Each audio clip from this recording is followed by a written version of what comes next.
Hello everyone, मेरे YouTube channel UPSC notes by Shikha में आपका स्वागत है।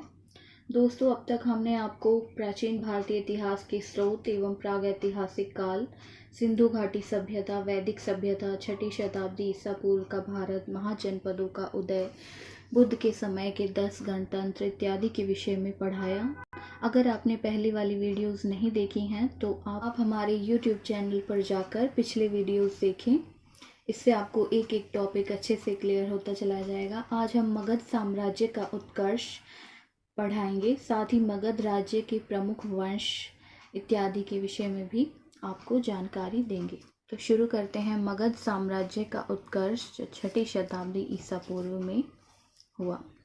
मगध जो था वो प्राचीन भारत के 16 महाजनपदों में से एक था। यह बुद्ध काल तथा परवर्ती काल में उत्तरी भारत का सबसे शक्तिशाली और समृद्ध जनपद था। इसकी स्थिति मूलतः दक्षिण बिहार के क्षेत्र में थी। इसके अंतर्गत आधुनिक पटना एवं गया जिला जो बिहार में है शामिल हैं। भगवान बुद्ध के पूर्व बृहदत्त और जरासंध यहाँ की प्रतिष्ठित राजा थे। विस्तृत उपजाऊ मैदान, कृषि में लोहे तथा नवीन तकनीक का प्रयोग, वन क्षेत्र एवं हाथियों की उपलब्धता, व्यापार की अनुकूल दशा तथा प्राकृतिक सुरक्षा ने मगध के उत्कर्ष में महत्वपूर्ण योगदान दिया। मगध राज्य ने तत्कालीन शक्तिशाली राज्य कौशल वत्स अवंती को मिला लिया। इस प्रकार मगध का विस्तार अखंड भारत के रूप में हो गया। मगध साम्राज्य के इतिहास से भारत के इतिहास का एक नया युग शुरू होता है, जिसे मगध के उत्कर्ष के नाम से जाना जाता है। तो मगध के उत्कर्ष में कौन कौन से कारक उत्तरदायी रहे, इसके बारे में हम चर्चा करते हैं। मगध के उत्कर्ष के लिए उत्तरदायी कारक, पहला है सुविधाजनक भौगोलिक स्थिति, जिससे निम्न गंगा के मैदानों पर नियंत्रण संभव हो सका। तांबे व लोहे की खानों से निकटता, जो बेहतर उपकरण व हथियारों के लिए आवश्यक थे। जलोढ़ मिट्टी का जमाव, जो कृषि के लिए मजबूत आधार प्रदान करता था। मगध की दोनों राजधानियां राजगृह और पाटलिपुत्र सामरिक दृष्टि से महत्वपूर्ण थी। राजगृह जो थी वो पहाड़ियों से घिरी थी और शत्रुओं से पूरी तरह सुरक्षित थी। इसी प्रकार पाटलिपुत्र गंगा, सोन व गंडक नदी के संगम पर थी, अतः वह जल दुर्ग से सुरक्षित थी। दक्षिण बिहार में गया के घने जंगलों से इमारती लकड़ी और सेना के लिए हाथी प्राप्त होते थे। यही कारण था कि मगध ने पहली बार युद्धों में हाथियों का बड़े पैमाने पर प्रयोग किया। इसलिए इन सभी कारकों ने मगध के उत्कर्ष में महत्वपूर्ण योगदान प्रदान किया। अब हम बात करते हैं मगध साम्राज्य के प्रमुख वंश के विषय में, जिसमें प्रथम है हर्यक वंश, जिसका कालक्रम है 544 ईसा पूर्व से 412 ईसा पूर्व। हर्यक वंश का संस्थापक बिंबिसार था, जिसकी राजधानी राजगृह या गिरिब्रज थी। बिंबिसार का कालक्रम 544 ईसा पूर्व से 492 ईसा पूर्व था। इस वंश का प्रथम शक्तिशाली शासक था। मगध साम्राज्य की सत्ता का वास्तविक संस्थापक बिंबिसार को माना जाता है। 15 वर्ष की आयु में शासन की बागडोर संभाली और बिंबिसार ने 52 वर्षों तक मगध के साम्राज्य पर शासन किया। इसके शासनकाल में मगध ने विशिष्ट स्थान प्राप्त किया। इसका अन्य नाम श्रेणिक था, जो जैन साहित्य में मिलता है। बिंबिसार ने अपने राज्य की नींव विभिन्न वैवाहिक संबंधों के फलस्वरूप रखी व उसका विस्तार किया। उसने 3 विवाह किए। प्रथम पत्नी महाकौशला देवी थी, जो कौशल राज की पुत्री व प्रसेनजित की बहन थी। इसके साथ दहेज में काशी प्रांत मिला, जिससे 1 लाख की वार्षिक आय होती थी। दूसरा विवाह वैशाली की लिच्छवी राजकुमारी चेलना से हुआ, जिससे बिंबिसार के पुत्र अजातशत्रु का जन्म हुआ। शेमा पंजाब की मद्र कुल की राजकुमारी थी, इससे भी बिंबिसार ने विवाह किया। इन वैवाहिक संबंधों से बिंबिसार को राजनीतिक प्रतिष्ठा मिली और मगध का विस्तार पश्चिम व उत्तर की ओर करने का मार्ग प्रशस्त हुआ। बिंबिसार ने अंग राज्य को जीतकर उसे मगध में मिलाया तथा अजातशत्रु को वहां का शासक नियुक्त किया। बिंबिसार ने अवंती के शासक चंडप्रद्योत से मित्रता की तथा अपने राजवैद्य जीवक को उसके इलाज के लिए भेजा। बिंबिसार की हत्या उसके पुत्र अजातशत्रु ने कर दी और 492 ईसा पूर्व में मगध की राजगद्दी पर अजातशत्रु ने कब्जा जमा लिया। अब बात करते हैं अजातशत्रु, जिसका कालक्रम 492 ईसा पूर्व से 460 ईसा पूर्व था। अजातशत्रु का कौशल नरेश प्रसेन जिससे युद्ध हुआ। जिसमें प्रसेनजीत की पराजय हुई, परंतु बाद में दोनों में समझौता हो गया।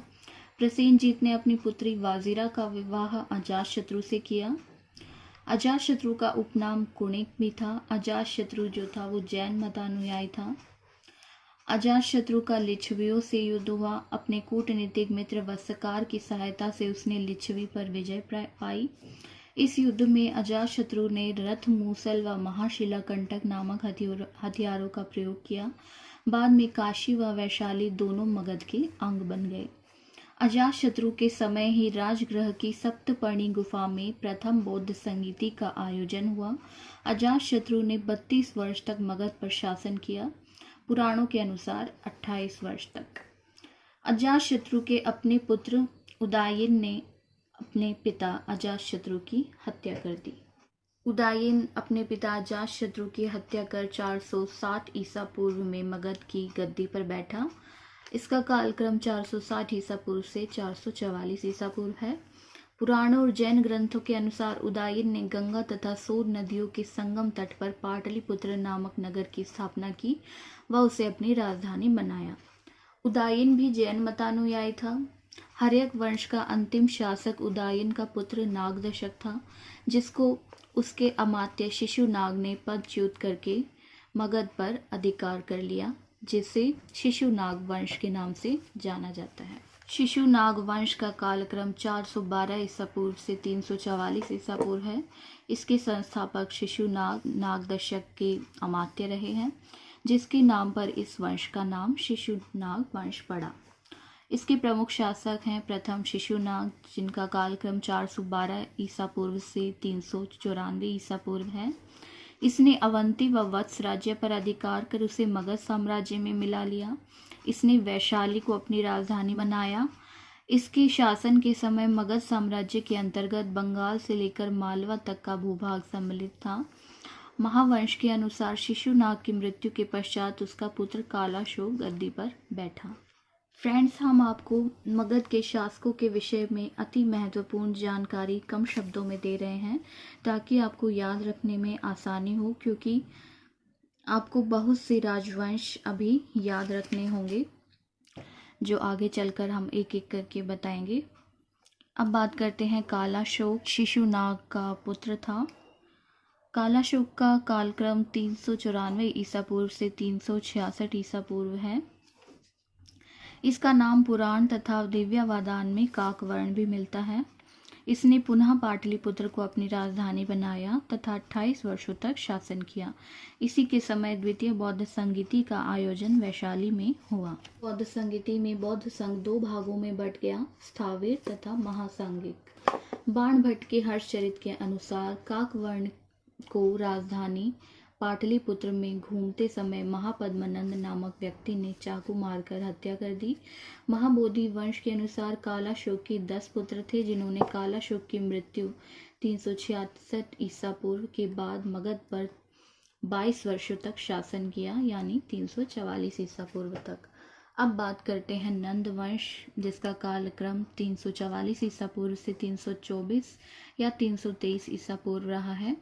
इसका प्रमुख शासक या संस्थापक महापद्मनंद हैं, जिन्होंने काकवर्ण की राजधानी में घूमते समय हत्या कर दी थी। महापद्मनंद इसका प्रमुख और प्रथम शासक है, या संस्थापक भी कह सकते हैं। पुराणों के अनुसार महापद्मनंद एक शूद्र था। इसमें महापद्मनंद को सर्वक्षत्रांतक यानी क्षत्रियों का नाश करने वाला तथा भार्गव यानी दूसरे परशुराम का अवतार कहा गया है। इसने एक विशाल साम्राज्य की स्थापना की तथा एक राट एवं एक छत्र की उपाधि धारण की। महापद्मनंद के 8 पुत्र थे। धनानंद भी इसका पुत्र था, जो नंद वंश का अंतिम शासक था। अब बात करते हैं महापद्मनंद के पुत्र धनानंद के विषय में। यह सिकंदर का समकालीन था। इसके समय में 326 ईसा पूर्व में सिकंदर ने पश्चिमोत्तर भारत पर आक्रमण किया था। ग्रीक अर्थात यूनानी लेखकों ने इसे अग्रमीज कहा है। धनानंद ने जनता पर बहुत से कर आरोपित किए थे, जिससे जनता असंतुष्ट थी। धनानंद के दरबार में चाणक्य, जो तक्षशिला के आचार्य थे, आए थे। वह धनानंद के द्वारा अपमानित किए गए। 322 ईसा पूर्व में चंद्रगुप्त मौर्य ने अपने गुरु चाणक्य की सहायता से धनानंद की हत्या कर मौर्य वंश की नींव रखी। मौर्यों के शासन में मगध साम्राज्य चरम उत्कर्ष पर पहुंच गया। तो दोस्तों, हमने आज मगध साम्राज्य के उत्कर्ष और उसके प्रमुख वंश के विषय में बताया। कल हम आपको प्राचीन भारत में विदेशी आक्रमण, जिसमें हखामनी ईरानी आक्रमण और यूनानी आक्रमण हुए, उसके विषय में आपको बताएंगे। छात्रों, अगर आपको हमारी वीडियो पसंद आई और अगर आप यूपीएससी की तैयारी कर रहे हैं तो प्राचीन भारत के इससे अच्छे नोट्स आपको और कहीं नहीं मिलेंगे। और हमारी एक एक वीडियो को आप बड़े ध्यान से देखिए और अपने नोटबुक में नोट ज़रूर कीजिए। अपडेट्स पाने के लिए हमारे चैनल को सब्सक्राइब कीजिए और बेल आइकन का बटन दबाइए।